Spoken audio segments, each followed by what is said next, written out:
মাননীয় প্রতিমন্ত্রী, আপনি দেওয়ানগঞ্জ বকশীগঞ্জ থেকে সংসদ সদস্য নির্বাচিত হয়েছেন, বিপুল ভোটে জয়লাভ করেছেন। এটি সম্ভবত আমি যতটুকু জানি দ্বিতীয়বার আপনি সংসদ সদস্য হলেন, এবং যখন মন্ত্রী হওয়ার ফোন পেলেন সেই অনুভূতিটা একটু জানতে চাই।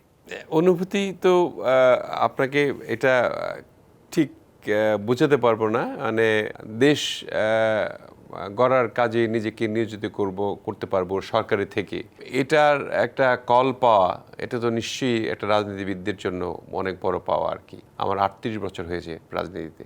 এতদিন থেকে রাজনীতি করার অর্থই ছিল মানুষের উপকার করা, মানুষের জন্য কাজ করা, দেশের উন্নতি করা, দেশের জন্য কাজ করা। কিন্তু বিগত যে এই 16 বছর 17 বছর, সেগুলির অবস্থা তো আপনারা জানেন যে ফ্যাসিস্ট আমলে আমাদের অবস্থাটা কী ছিল। তারপরেও একটা আশা ছিল যে হয়তো কোনো এক সময় পেলে আমরা দেশের জন্য একটু ভালো কাজ করতে পারবো, এবং সেটা সরকারে থাকতে পারলে কাজটা করা সহজ হয়। কারণ সরকারি সিদ্ধান্ত নিয়ে অনেক কিছু করা যায়। সরকার যেমন সংসদ সদস্য হিসেবে থাকলে পরে সংসদ সদস্যদের সরকারের কাছে তাদের এলাকার জন্য কাজ করার জন্য ধর্ণা দিতে হয়, এবং তাদের কাছে যেতে হয়, বিভিন্ন মন্ত্রণালয়ে যেয়ে কাজ করতে হয়। এখন নিজেই প্রতিমন্ত্রী হয়েছি আমি।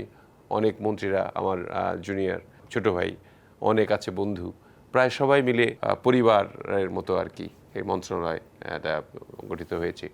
এবং আন্ডার দ্য লিডারশিপ অফ জনাব তারেক রহমান, তিনিই প্রধানমন্ত্রী, যার মধ্যে কোনো হিংসা বিদ্বেষ অহংকার নাই, এবং দেশকে তিনি করতে চান। তো এরকম একটা লোকের নেতৃত্বে আমরা মন্ত্রীর হব, এর ডাক পেয়ে তো নিশ্চয়ই অনেক আনন্দিত হয়েছিলাম, এবং আমি দেশ গড়ার কাজে জনাব তারেক রহমানের হাতকে শক্তিশালী করার জন্য একটা অঙ্গ হিসেবে কাজ করতে পারবো।